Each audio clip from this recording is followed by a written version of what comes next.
Welcome to the enLIGHTenUP podcast. I'm Lisa Watson and will be joined by my co-hosts Nicole Frolick and Brian Koenigberg. The enLIGHTenUP podcast is a weekly show that provides an unconventional and refreshing spin on spirituality, where three friends and weekly guests share informative, fun, and usually off-the-wall conversations. Unlike others, we provide fringe and skeptical viewpoints on all topics, because our experience has taught us that the echo chamber is a boring place from which to learn. So regardless of where you are in your spiritual journey, we can promise you you're going to find a place to fit in here. So we invite you to grab a drink and listen in on our casual, entertaining, and hopefully enlightening conversation. And enLIGHTenUP is a self-funded podcast, so if you would like to help us to continue to be able to produce, enhance, and expand the show for our audience, then please send your support using the link in the show notes, or go to our website, enlightenup.us, and check out our merchandise shop, where you can purchase merchandise that will allow you to express some spiritual humor. You may also show your support by leaving us a review on iTunes and following us on Facebook, Instagram, Twitter, and YouTube. Thank you all so much for listening and supporting us, and now let's jump right into the episode. Hi, everyone. Welcome back to the enLIGHTenUP podcast. Lisa, Brian, and myself are here today with Amelia Aeon Karris, who is a seer, multidimensional guide, sustainable lifestyle designer, author, and spiritual catalyst. She's been on the show before. If you've missed her, you'll want to check out episode 68 and listen to that, because we talk about the orgasm and negative entities in that episode. But today we've got Amelia on, and she has created the Know the Self Mystery School for truth seekers to achieve self-mastery. Her healing abilities and clear vision were forged during a series of shamanic initiations over a 9-year period that honed her multisensory awareness and crystallized her gifts. Her mission is to wake up your multidimensional potential, and if you're ready to be activated, she's here to guide you. She will unleash your genius, strip off old programs that have held you hostage, and create a safe place for you to remember your soul's ancient knowing. Amelia, welcome back to the show. How are you today? Hi, thanks. I'm happy to be here with you guys again. It's great to have you back. I'm feeling good. It's such a beautiful day here. I'm in Mount Shasta, and it's like a crisp but sunny morning. It's gorgeous. Very nice. And you've got a huge transition going on in your life right now. You're going down south. Yeah. I last year I went to Mexico for just what I thought was going to be the winter, and then so much change happened in my life while I was there. My best friend passed away to cancer very suddenly, and I got bit in the face by a wolf on the whole during the full moon eclipse in January, the blood wolf moon. Like a real wolf or a figurative wolf? No, it was a husky wolf breed, but it just happened to be. It was just like a series of very strange events and initiations that really changed my life. So it was funny because when I came home, I was like, oh, there's a wolf in my house. And I knew he was going to be there. I was renting the room. I had a 2-bedroom apartment, and I was renting one of the rooms to a doctor who just comes up to that town like twice a week. And he told me he had this dog, and I used to raise huskies and wolves. So I was like, oh, I want to meet your dog. And he just happened to bring it on that night. And so when I came home, it was like 1 a.m, and I see this dog in my house, and I was like, oh, I have a wolf on the wolf moon. And I sat down and I was talking to the mother of my friend who was in the midst of transition, and there was like an emergency. So I sat in front of the dog and I was talking to the dog, like introducing myself. And it just nipped me in the eye, like right above my eye, on my eyebrow. It basically ate my eyebrow off, but I didn't know. I saw it on Facebook. I saw that too. It was really a wild experience. So anyway, that happened. And then I flew home for the funeral or the memorial, and I just couldn't be in California. I don't know. There was just something I went back to Mexico and I was like, okay, well, I live here now. And so now I'm kind of cleaning up my storage and really basing myself in Mexico. And yeah, big transitions, unexpected transitions. Hmm. Wow. Yeah. How's your eyebrow now? Oh, nobody even noticed Did it. you get it put back on? Yeah, I had to have like constructive surgery. So it was like an hour and a half surgery just to like stitch it. And I had to go to a plastic surgeon. I had to find my own plastic surgeon. It was a wild adventure. And the Oh whole my time I gosh. was kind of laughing because there was no sensation. It was just very surreal. I don't know if you guys have ever experienced like something kind of tragic happens, but the whole time you're being sort of initiated or guided into. It was just so synchronistic that I knew it was just one more scar on my face. So yeah, I don't have a portion of my eyebrow is missing, like the middle is missing, but the guy did a really good job. So yeah, I just have like some really fine scars above and below my eyebrow.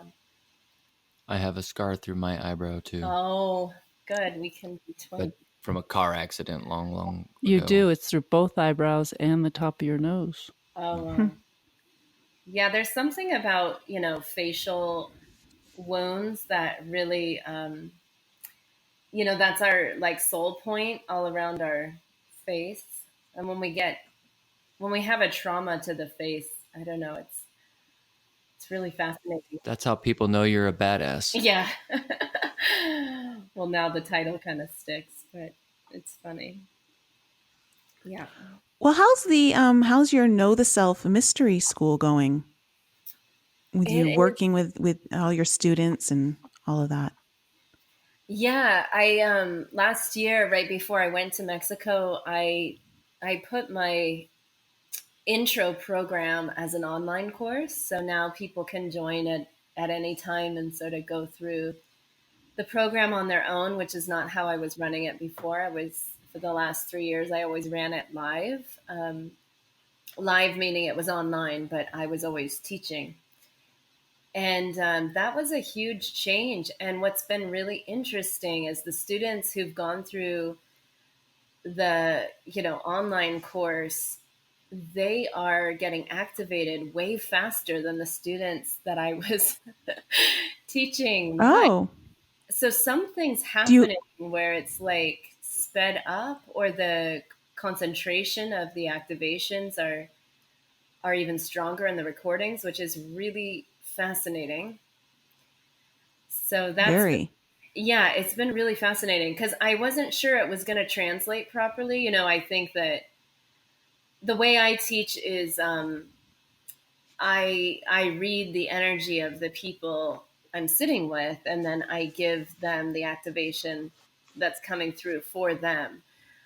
So I wasn't sure it was going to work, like someone listening to the recording of those classes, but it's actually worked better than the way I did it before. So my new students are activating their gifts really fast. Some of them faster than the students I've worked with for years. So that's been super fun for me. Like it's helped me. I think sometimes I deal with getting burnt out. Like the activations are very energetic for me, and I often can feel like, I don't know, not drained, but it's a kind of draining feeling. Like, okay, that was a lot of energy, and now I just want to rest. And so now I've found this way where I can still do this potent work without having to regenerate. So that's been Yeah. really Not be exciting. so hands-on. Yeah, yeah, it's been very Mm-hmm. freeing, and it's allowed me this time, which I didn't know my friend was dying when I built that course, but it was like such a great I don't know, foresight, I guess, from my future self, knowing like, hey, you're going to need some time off. So it's allowed me a lot of time off to be in my process of grieving my friend and healing and just kind of, rebuilding a life in another country. So it's been good. And I've been focusing more on the retreats, and starting to offer some deeper mastery programs for the graduates. So it's it's been good, but I've taken a lot of breaks since last Hmm. fall, just to kind of, Yeah. yeah, recalibrate. Well, I mean, when you have someone so close to you in your life, such as like a best friend, pass away, that's a very an event like that definitely impacts you in many ways that not any of us can really have foresight into. And there's a lot of healing that usually happens during that time. A lot of things shift in our life that we didn't realize would shift.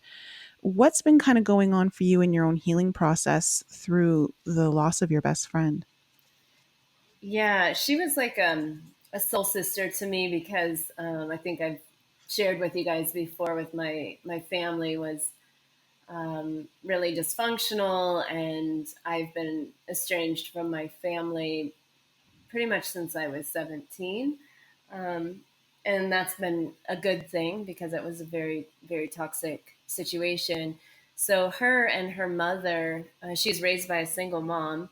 They kind of adopted me like 20 years ago. And so they've been more like family. So it feels more like my sister, past Hmm. than just a friend because we've lived together many times, traveled the world, so many experiences. She's been there for me through so many of my initiations and life changes. And, um, I think when someone in our life that's really close to us passes, or someone that's related to us even passes that we might not know, there's like a web that connects us all. And that when someone falls off, there's a hole and it has to get restitched, like all the connections around that person, that they were holding as a hub, that all has to be restitched. And grief is a really strange process, and that restitching that's invisible is a very uncomfortable process. And I don't think anyone can ever be really prepared for how it's going to change their life. And so I've just been moving through that very surreal experience. And I've been in California for like 3 weeks now, and I could feel myself, not like there was a block of me coming back because coming back here makes it real because she's not here. Whereas when I was in Hmm. Mexico, I kept feeling like I'm on a trip or she's on a trip. And her and I both have lived in many countries and go on a lot of international trips. So coming back right now, it's been a process of like deepening into the, okay, she's really not here anymore. She passed at the end of January. So it's like, yeah, I know it's been in the beginning of February. It's just been a very, I don't know, tender time. And I'm noticing how Hmm. the relationships that I do have that are super close, I feel myself holding tighter to the ones that I cherish and letting them know, and spending more quality time with people and really changing the way I work. She was also a workaholic. She did a lot of good work, and I'm learning from her and how she got sick. She was super healthy up until 3 4 months before she passed. And it was just all of a sudden she started feeling unwell, and the next thing we knew, she had stage 4 cancer, and then she's getting emancipated, and then emaciated, and then she just dies. So it was a very shocking and all-consuming experience to watch and to witness. And I was right in the midst of all the fires, so it felt very apocalyptic. And Oh, wow. the sky was black, and she was so skinny, and it was just a very strange experience. And I think it'll continue to change me. I don't think that we ever really, get over the loss of someone. It's more like we learn to move on. Well, grief and loss are something that we all go through throughout our life at various points, and it's a very interesting process to go through, because there's so many different emotions that come up, and it seems to be a bit of a roller coaster where you feel like you're letting go and it's all good, and then you feel like you're holding on super tight again, and there's just this process of putting up walls and breaking them back down, and putting up walls and breaking them back down. To some degree, it's different for everyone, but it's definitely it's a very difficult process to go through, and it definitely changes you. It definitely changes you, and I agree with you. I don't think you ever fully get over the loss, because if it's someone who's incredibly important to you and has made an impactful presence on your life, such as your best friend who you've known for so long and was literally family to you, then that's something that always holds a special place in your heart.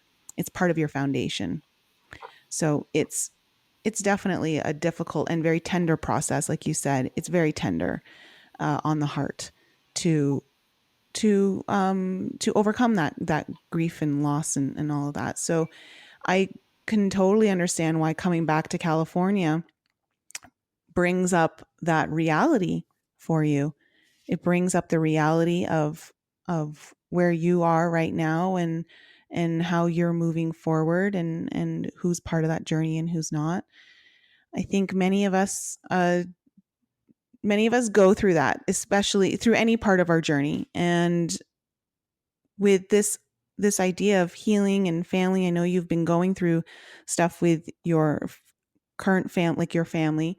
Did you want to let the audience know like what kind of healing's been going on for you there with your family, and how that's shifting things for you and your work? Yeah, sure. I find most of my life I've sort of hidden the story of my family. One, because it's riddled with a lot of secrecy, but two, because I was kind of embarrassed to let people know how, what actually happened in my family, or, the different dysfunctions and abuse that happened. And being in, as a spiritual teacher and in the spiritual communities, I think there's a lot of pressure to like fix the family or heal the family or be in contact with the family. And especially living in different cultures, I lived in India for 8 years and now in Mexico, and those two cultures really revere the family. Like everything revolves around family time. Whereas in America, Mm. I think it's less, people don't talk about the family so much. You can be, especially if you live in a metro area, people don't necessarily ask you like, oh, how's your mom? Do you have any siblings? Like it kind of comes up later when you get to know people deeply. But in countries like India and Mexico, it's sort of the first question. Like, where's your family? They want to know if you come from a good family. And I felt myself Mm-hmm. always uncomfortable with those questions because I don't have a healthy family story. And if I talk about it, I always feel like it's such a downer, or people, they either feel sorry for me or they think that something's wrong with me because I come from that. And so it's just been this, I don't know, different levels of secrecy and shame around my family story. And I feel like I'm coming, there's just so many layers of healing. So it's been a few years that I decided to just not speak to my family at all, because I was noticing that even though they're not in my life, I tend to attract people in my inner circle that play the role of the toxic people in my family. So, my mother was extremely neglectful of me and has ignored me ever since she's ignored me most of my life, but since I'm 17, I went away to college to England as an exchange student. And I guess she just took that as like, I left her. So she just cut me out. And so since then, I'm going to be 47 in a few weeks. And so since then, she has never wished me a happy birthday she's never telephoned me. She's just, if I want to talk to her, I have to call her. And so I've made all this effort to because I think I need to have a relationship with my mother. But I found that it was just so abusive again and again and again.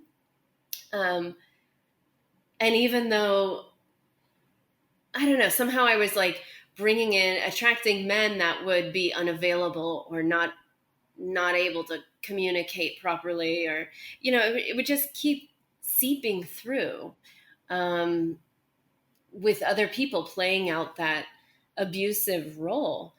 And I really made a shift 2 years ago, and it just became really clear how these different abuse patterns, and there's a lot of abuse in the family, and I'm not going to go into all the stories because it's quite, I don't want to bring us on that roller coaster, but I'm noticing how I had to make this shift. And so recently I've been really noticing what it's caused me to do is have stronger and stronger boundaries with friends and clients and people that I allow in my life. And I'm seeing the healing. I'm seeing the healing from having those boundaries. I think, being in the spiritual world and studying spiritual science, there's these truths that we kind of cling to that become like spiritual bypassing. We should be inclusive of everyone and love everyone, but not everybody has a pure intention, So I really went through that with my school, where I was letting anybody join the school who just had the desire to join and the money to pay the tuition. But that didn't really work for me, because I had people coming in that just wanted powers, and once they got them would try and manipulate the other students, or I've had people try and take over the school, really weird things that initially I was so naive, thinking well, everybody's equal and we should love everybody and take it. But then I realized, no, I need really strong boundaries. I've had a lot of abusive people in my life. And I think when we come from a story of abuse, those holes get, where if you look at us like a vinyl record with grooves around life experiences, when we have the abuse or trauma, the groove goes really deep. And so it's very easy for others like them to kind of fall into the hole and get in that groove. And it's really our responsibility to notice that and track that and make a positive new pattern and be no, I don't want that track. I'm going to change the track over here. And so I'm just noticing the refinement in my life around that. And unfortunately, it's always a little bit a bit painful, when you have to realize, oh, this other new friend I just let in my life is very manipulative and doing that thing, just like my sister, my mother. And so I need to kind of release the toxic ties once again. But the good thing is I'm finding it easier and easier, and the patterns, the imprint of the pattern is less and less. Like, it's not as traumatic, it's not as disturbing as the initial wound. So it's easier to kind of, It's releasing. like, just, okay, well, here it is again, but it's not as bad, and I know what to do now. And yeah. That that vinyl record example is really interesting. I've never heard that one before, and that makes so much sense to me. 'Cause, I mean, I know not all of our audience has ever used records before, but I think the majority of our At least audience I know remembers so vinyl well. records. Um, Hip hop brought them back. but I remember, and you just think, oh, it keeps skipping. It's almost like when we talk about the Matrix, like a glitch in the Matrix, when you have that groove in the vinyl record, like it just keeps playing it over and over and over again. It can't go on to the next, part of the record. And that really that's a really good anchoring image for understanding trauma in our lives and how it programs us into repeating it over and over in various ways in our life. And understanding, I think, have like the awareness that you've come to where you're seeing that, you're the creator of your reality, and you keep bringing these relationships back into your reality, to teach you that it is rooted in you, and that you do have to show up differently to change the program. Yeah. You have to show up with these relationships differently. You have to have better boundaries and change the way you're showing up, and understand, like, wow, I keep bringing these same types of situations back into my life. How can I change? What do I need to do to change the groove, Yeah. to And that's program where the this empowerment differently? comes in. And that saying, like, we create our own reality, which is a spiritual truth. But I think for someone who has a lot of trauma, I know for myself, it was like, well, I went through a phase where it was like, well, I must have deserved this. What did I do to them in a karmic past life? So I did tons of past life regression to see, like, what have I done to deserve this horrible abuse and treatment? And I see a lot of people who've been victims to atrocities kind of go through that when they're trying to heal. Right? It's like the shame and the, I don't know, responsibility. Like, well, it happened to me, so I must have deserved it. But when you're a child and you're being sexually abused, like, it's really hard to to say, how can a child have created that, right?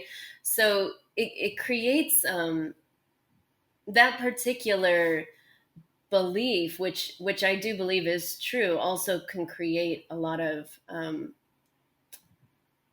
confusion and distortions, and take people on this weird ride. And for me, what you were saying, Lisa, about just being the one who's responsible for changing it, like taking back the empowerment of it. Like, okay, well, now I know that that's happened, and how do I respond differently, or how do I create a life that I want to live? And for me, I've had to really focus on, what is love? What does safety feel like? Like, I didn't know what it was like to feel safe ever, because I've never felt safe. I've been in fight or flight since I was born.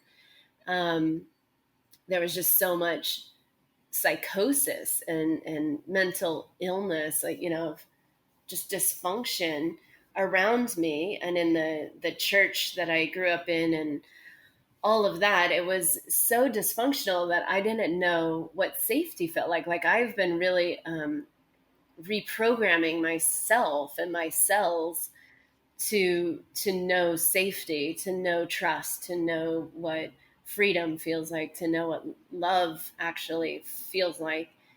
And that's been the biggest healing for me in the reprogramming. And the thing is, when we're abused, and in these toxic situations, we can't heal by ourselves. Like, the real heal, we can do a lot of work on our own, but the real healing happens in relation again, right? Mm-hmm. Safe relationships. What's that? It, it happens in safe relationships. Right. But it has to be witnessed for it to be fully, healed. Like for the new pattern to actually stick, we have to have an experience of it that comes from a new community or a new group of people. And it takes time. Like anyone who's gone through a lot of abusive patterning, and I know because I counsel them, it's like, well, I keep attracting psychopaths or narcissists, or I keep attracting this kind of abuse. It's like, yeah, and we have to find those signs and start watching and learning and like really restructure at the magnetic level how to notice like what is safety, or what is a healthy person feel like, because it can get very confusing, and the dark patterns can get very intelligent, and I think you made a really a good point about just feeling like, okay, what did I do to deserve this? I was just a child, and saying that, if someone says to you, well, you create your own reality, that's sort of like a slap in the face. Like, well, I was a kid. What do you mean? What did I do? And there's this book, it's called The Little Soul in the Sun.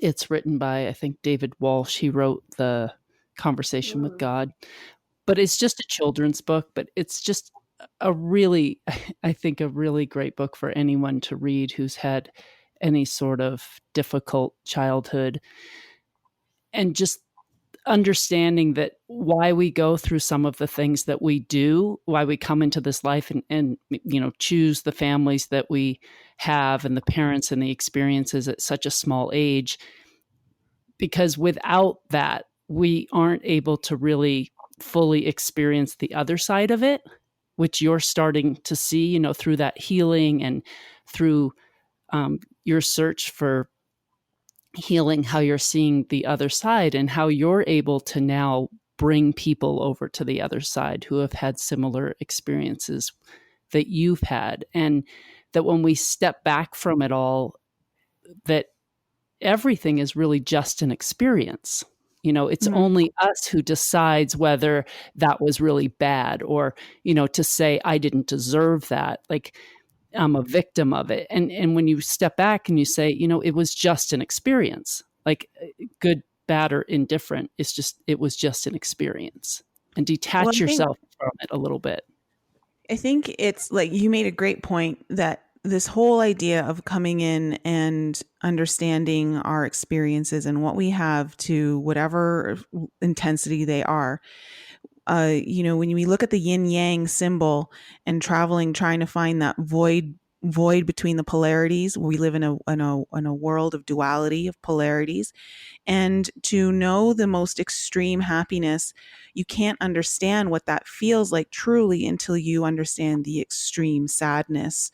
And so what you're saying, Lisa, with that book is very spot on, in that the only way that we ever can actually experience the greatness of love or the greatness of joy is first to experience the other polarity, to understand what that feels like. That's just the whole experience of living in this world of duality. And I think too, I dated a guy who had a pretty rough childhood. His his mom was schizophrenic and depressed, schizophrenic, and paranoid. And it really kind of activated while he was a young boy. He was the youngest of 3 kids. And he told me one time that while he was sleeping, his mother was chasing his father through the house with a chainsaw. And he came into his room to escape the mother and hide with him. And so he had a very traumatic childhood, and not to take anything away from that, but while we were dating in our 20s, it was very different. His mother was not like that anymore. His father was cold, but not, not the most ideal father, but not to the extent of where he was in the childhood. And he's an adult now, and he kept always reliving and blaming his parents for everything that was going wrong in his life. And it got to the point where, I had to say to him, like, listen, not to take anything away from your trauma, but you were a child and you depended on your parents for everything. They were supposed to take care of you. But now you're an adult and you have what you need to change your path. Like you can choose differently now. And it becomes this point where when we become adults that we get empowered and we have tools and we can find supportive people and we can start to shift that reality. And it's not to take away from any of the trauma that anyone's ever gone through or speak of the difficulty of overcoming it, because shame and grief are two of the most extremely low levels of consciousness, and it's extremely difficult to get out of them. They really keep you in a low frequency, and it's very hard once you're there and you're trapped in that kind of emotional spin cycle of shame and guilt to get out of it and to convince yourself that you do deserve better than that you didn't deserve it, and that's why you went through it. I highly recommend this little children's book that's a quick 10-minute read to anyone, The Little Soul in the Sun, because it also gives you the perspective of, we're up in heaven and we're making decisions of what we want to experience in this next life. And your best friend says, oh, I'll play the bad guy for you, and say I'll play your mother that abuses you for you just so that you can learn to experience the other side. Mm-hmm. But you're going to forget, that I'm playing this and it's all about coming to this place where we can look back and say, oh, okay, this was just an experience and there's no one to forgive and there's no shame to be had. It was just an experience that I decided to play out to learn the other side. Yeah. So it makes it become less personal. It's not about you and you didn't do anything wrong and you're not a bad person. And of course you don't deserve any sort of pain. Yeah, exactly. And I'm seeing this other spiritual truth, a lot of the spiritual communities assume that, you should be kind of happy and carefree all the time. And everybody's so focused on, love and light. And they're afraid of grief or shame or anger. And I don't know, this came up with my students yesterday because I think that we try and often push these discomforting feelings away, but they're a part of our life. And for me, I've been doing it. I've been pushing the grief away, kind of running away from the fact that I have these feelings underneath me, coming through me every time I think of Amanda. And spiritually bypassing. Yeah, and so I'm noticing that when I allow them and just kind of have to do something internally to kind of find the grace to allow the feelings to arise. But every time I allow myself to touch the grief, and it comes in times when I'm not expecting it. I don't know, it happened driving the other day. I just looked at the mountains a certain way and I could feel her. And all of a sudden I just had this overwhelming sense of missing her. And then, the tears just started flowing. Or I went to talk to my friends and I realized I hadn't seen them since she passed. And then there was just this moment where I mentioned her name and I cracked and I wasn't expecting it, And in those moments when I allow myself to just feel it and stop trying to suppress, what always happens is something so beautiful. When I touch down into it, it's kind of like deep diving, and I touch the bottom. It's like going into the shadow. Yeah, and I touch the bottom, and I just do it briefly because I've cracked open and I can't stop the fall. When I touch down into the shadow, there's always something that, some sort of grace and surrender. And I realize on my way back up, to homeostasis, that that there's something so sweet and beautiful. Like, of course, I don't want to wallow it in. I'm not saying anyone should, like, dive deep and stay down there and like get thrashed around. And I think that's what we're all afraid of, and why we try to stay above the water all the time and keep things, light. But when we're doing the whole love and light only, we're missing out on the beauty of the experience of these polarities. And one of my personal practices right now is to just like enjoy all of it. Enjoy the melancholy, enjoy the days that don't feel as energized, or when I don't feel as on purpose as I do most of the time, or when I don't feel as, happy and carefree as I do all the time. And just asking questions and being curious and being okay with the discomfort, and allowing other people to have it. And I think there's so much judgment. I did a 30-day challenge to myself after Amanda died, where I showed up for 30 days in my private Facebook group on video without any agenda, just so people could see what massive change actually looks like. Because the spiritual community always whitewashes it in this, like, everything should look so kind of tidy. And especially a spiritual teacher, like, should have it all together all the time, and always be this sort of positive. At least that's the judgment I think I had on my teachers.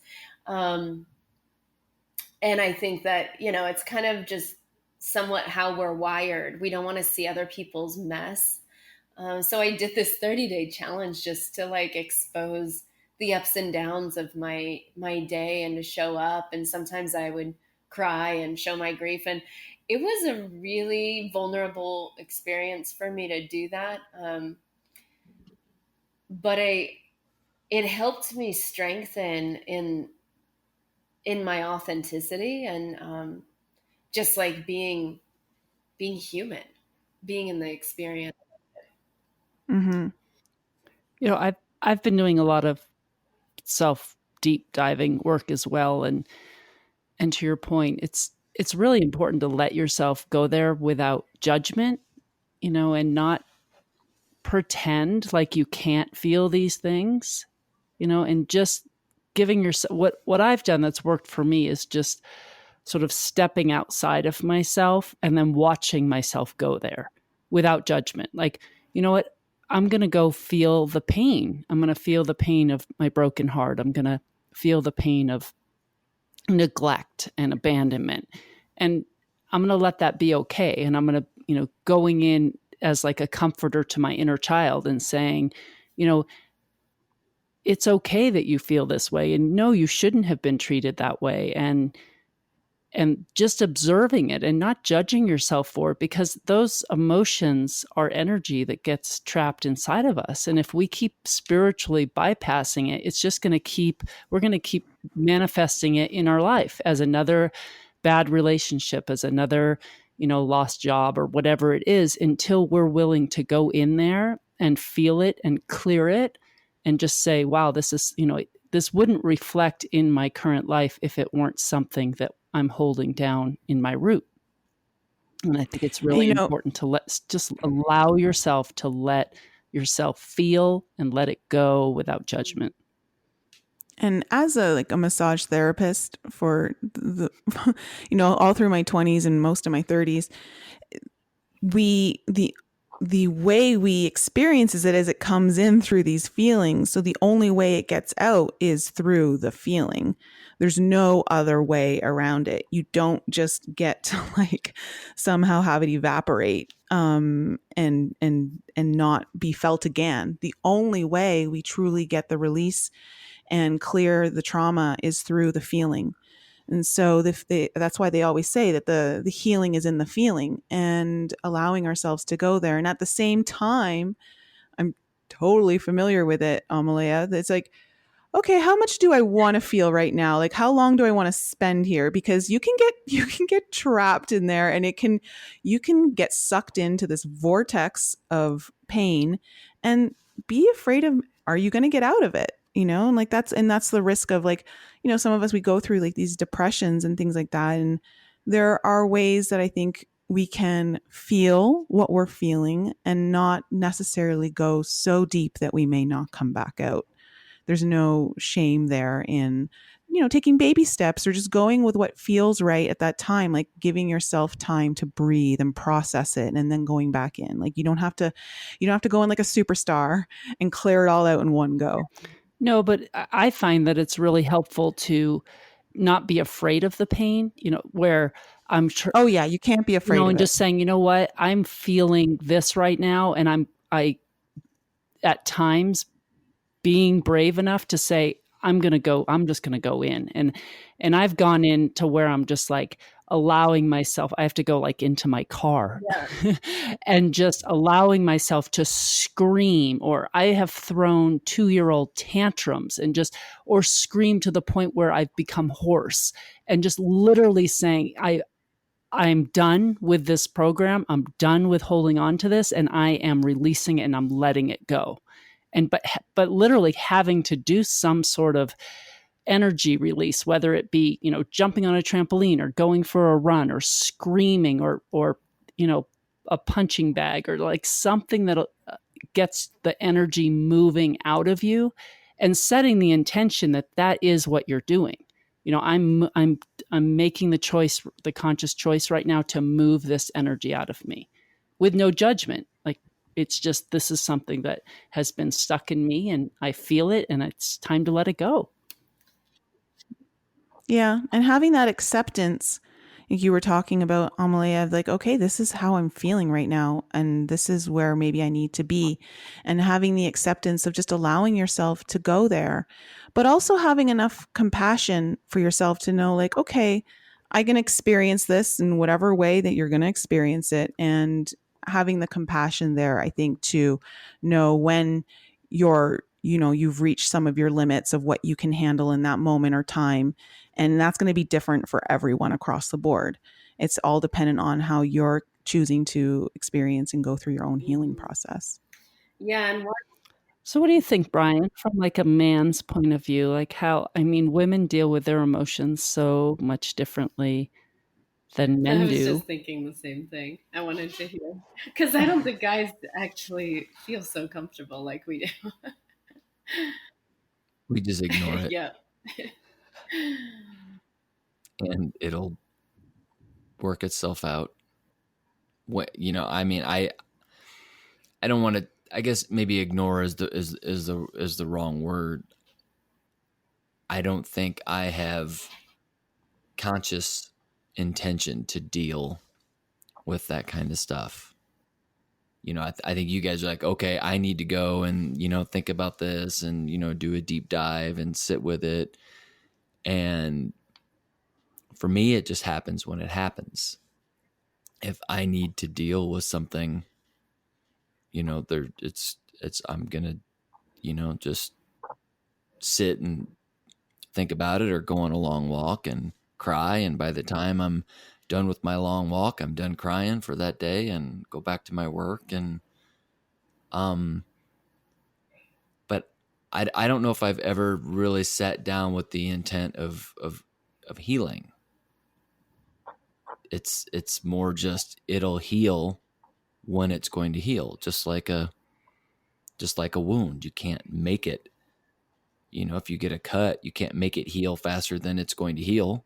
If it gets infected, it gets infected, and that process is going to take however long that process is going to take. Well, you can help it or you can hinder it. There are things you can do. You can clean out the wound and put some stuff on it to assist it in its healing, or you can be... Right, but you can't make it, assuming you do everything correctly, you can't make it go faster just because you want it to. It's like, I really... There isn't... I really, look at the surgery that Amelia just had. She can't make that heal faster than it's going to heal. Despite, like, wow, I really want this to, be, just a one-day thing, and I don't ever want to have to see it. It's going to take, years and years and years for that scar to soften and change and become, really subtle. And you can't force that. You can't force the creation of scar tissue and the softening of scar tissue. Like grief. No, you're right. There's an element of passivity in the healing of like letting go and letting things take its course. But there's also the realization of like it's a fine line, there's this dance between, am I allowing the healing process to just occur naturally, or am I avoiding it in some degree? Where I think we've all been there and done that.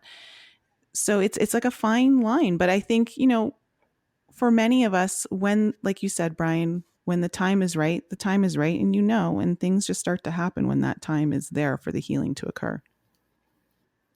I feel like your higher self will guide you to the places that you need to go to find the healing. The difference for me, I mean, compared to the three of you, is you guys are probably having conversations with your higher self to do that, and I'm not. And I don't want to say that's a man's perspective. It's just me. I'm not asking my higher self, how do I get through this? I'm not seeking out healing. I'm just plodding along, and I'm doing what feels right. And I'm always amazed that in how I approach life, it's very much in line with what you guys talk about. But you're doing things intentionally, and I'm just doing things intuitively. And yeah, maybe that's it. Maybe it's the same thing, but I'm not. I think that men tend to be more relaxed and like allowing about the situation, where women can often just be so frantic, like, I've got to fix this now. And the guys just seem to be like, it's fine. Like, that's just what it is. It's going to happen. And I'm appreciating hearing your perspective. Yeah. True. Definitely.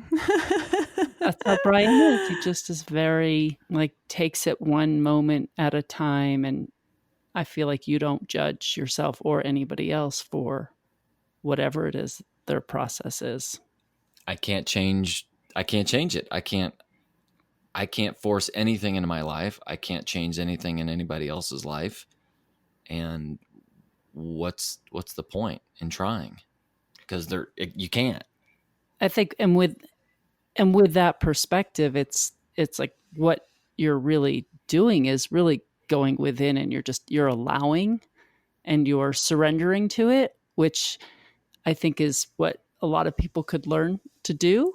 Well, and it's what you guys were just talking about, but it's so interesting to hear you guys talk about it with all this intention, and I'm doing this, and I'm not doing anything with that kind of intention. I'm just living life, and not, like you said, not judging, and I'm not sitting down saying, okay, I need to clear this blockage, or I need to think about this trauma or this loss. It's whatever it is. I think the reality is when we take our hands off the wheel and we do surrender, that's when the most change happens, and the quickest. It's when we're, women, like you said, are like trying to steer it, and we're trying to get it to go where we want it to go. And if you just surrender and just like let go and know that everything's going to be okay, and you don't have to force it down any road, that's where you're going to start to see the biggest changes in your life happen. Yeah. And I think, the danger in, not steering at all, or just is the people, when we all have this part inside us that is in avoidance, right?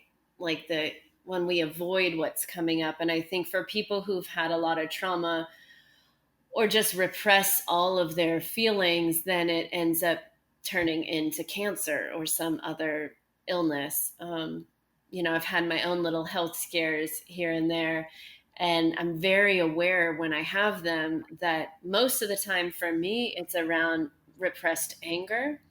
because there was just so much rage from my childhood of being in the situation I was in. I didn't have a way to express my anger in a healthy way because, my boundaries were being abused again and again and again. And, I've learned as an adult how to channel and transmute the anger and to fall into the, to touch base with the hurt underneath the anger and to allow that anger to kind of, um, transmute into like a purposeful mission. But when I'm not addressing the anger and I just kind of hide it, it always shows up in a health crisis. Um, Yeah, and that's spiritually bypassing it. That's what a lot of the spiritual community is doing, is they're literally just bypassing it, and it keeps popping up in their time, relationships, health, and money, and you're seeing it as a reflection in your own life. And surrender and allowance isn't about, like, there's no repression in there. It's literally allowing. So you feel angry, it's allowing and surrendering to that anger, not any sort of stuffing down, pushing, spiritually bypassing. Oh, but I understand, they didn't know and they were unconscious and, this is how it was. And then you're completely denying yourself of how you really felt in those moments. yeah, and I And think allow, it's so sneaky. Like, I don't think that we notice that we're doing it, especially people who live in the city. If you don't live in the city and you have a more languid life, I find that people tend to like move through it, or if they're not busy. But for those who keep busy all day long, I think that's where the a lot of the repression can happen, because you don't have the time to just let it unwind naturally. Like, maybe people aren't taking long walks in the woods. I find that's one of my deepest therapies too, Brian, is just like going on a long walk, and then I cry it out, or I move, I get in nature, and I kind of recalibrate and allow myself to feel. But I noticed when I go into the cities, like, people don't have time. They don't think they have time for that, or they don't give themselves the time, and they don't feel that it's appropriate because they have kids they gotta feed, or they gotta finish work or show up for someone. And I think that's where the danger comes in. So I've just been aware of that, like that's how we make ourselves sick.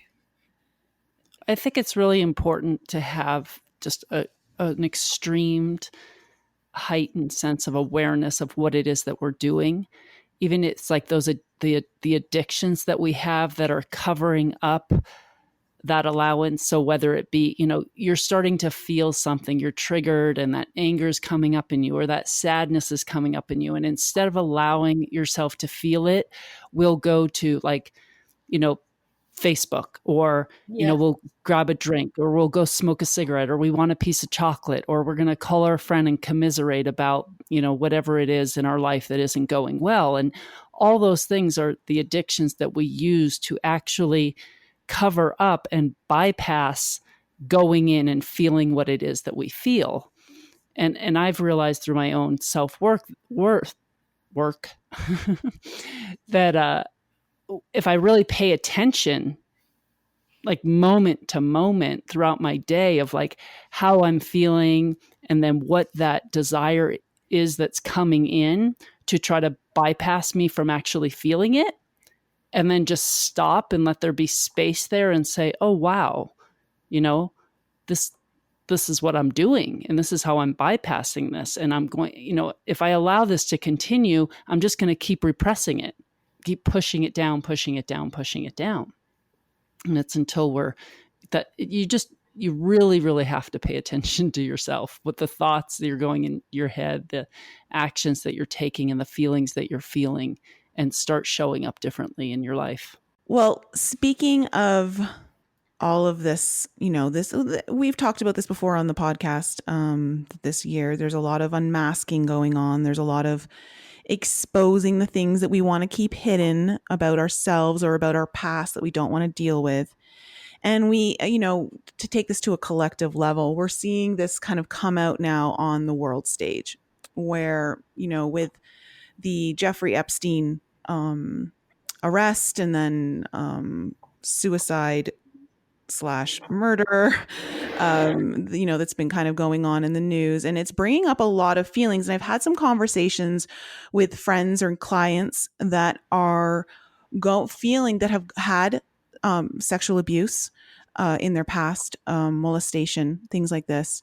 And they're realizing that there's a lot of anger coming up to the surface. And I'm feeling like this whole case is a reflection, of what's kind of happening in the collective on an individual basis, of this stuff needing to come out now, needing to be exposed, not pretending it doesn't exist anymore. Like, people really having to face the reality that there are people who are doing very disturbing and torturous things, that many of us would have psychotic breaks if we actually knew the extent of what has been going on to children. And I'm wondering what your thoughts are on this as someone who's been through it in your past, in your childhood. When you see something like this coming out on the world stage and you see that it's now being brought into the public awareness, people who have no idea that this stuff really exists at the scale that it does, because the scale is astronomical. And what are your feelings on how it's all coming out right now? It's interesting because on one level, I feel a little numb to it all. Like, nothing's shocking to me. For me, it's like there's a sense of like too little, too late feeling. But at the same time, there's also the sense of like, well, it's about time, and wake up, everybody. And, there's some anger in the slowness of people's awareness. Like, what did you think was going on? Like, you guys are so blind. There's this I have an anger towards people who are shocked by it, because it's like, for me, I've known this since I was a child. I've known about the child sex rings and how the political system and the religious system have been using children and feeding off children. I've seen children sacrifice and dealt with that since I was a child. So for me, it's like an old story that they're now airing. There's also a feeling of relief that I can speak without being attacked. Because now there's so many people speaking that, for most of my life, I was terrified into silence. I wasn't able to share my story because I would have threats on me if I told the secrets, So seeing brave people come forward to talk really warms my heart and gives me an empowerment and a strength that I've never really felt before. So on that level, I'm very, very, very grateful for this coming to light, but I still feel like they're barely touching the surface. Like, there's so much more to the story. And I think it's been secret for so long because the false premise of how people have been running their life, the companies they buy into, the way they shop, the way they have their addictions, they don't realize that they're feeding this machine, and this program that is kind of the foundation of our societies. So like the level of disclosure is still so small. But nonetheless, I'm feeling hope that it's, somebody's like got their foot in there and they're cracking open these windows into that shadow reality that has been governing the world for a very long time. So there's a hope. And I don't really know what it's going to do when it cracks open. Like, I think we're just going to be like living with the disease more exposed. So I don't know. I think I have a lot of mixed feelings. I think it's changing me. It's definitely changing what I say and how I speak about my story. I'm becoming more bold in sharing. Well, how is that any different than the personal healing we were just talking about? It's going to take the amount of time it's Yeah. going to take, right? Yeah. And it's about awareness. I think looking at this from a neutral, it's important that we don't give energy to the dark side so much, because what we focus our energy on, we're only going to perpetuate, and it's about bringing awareness and giving people that space to feel safe, to expose and to talk and to be transparent and to be real. But I think with things like this in the news, it's a fine line between jumping into that like anger and bashing and giving that type of negative energy to something, because if we continue to do that, we're only going to build momentum for that. Yeah. Yeah, it's tricky. I find myself sort of watching it, like you were saying, Lisa, like in this kind of detached perspective, like, oh, okay, so the people are finally seeing the disease that has been running our societies for so long, and how are they going to react to it? And what I'm seeing and noticing is like a lot of people um, getting very enticed by the shadow. So I'm seeing a lot of kind of overt sexuality that I've never seen before, like it coming to the surface, like perversions and people being okay with like different sexual explorations, like in this pervasive way. And I don't know if it's just what I'm paying attention to, but I don't remember like this kind of perverse sexuality being so accepted before. So there's like that happening. Like porn is everywhere, sex shops are everywhere, and I'm like, oh, huh. Oh, just television and movies and commercials and just, yeah, actually, that for sure. Yes, like SNL and bondage is now like in style. Like random people are just wearing the fashion.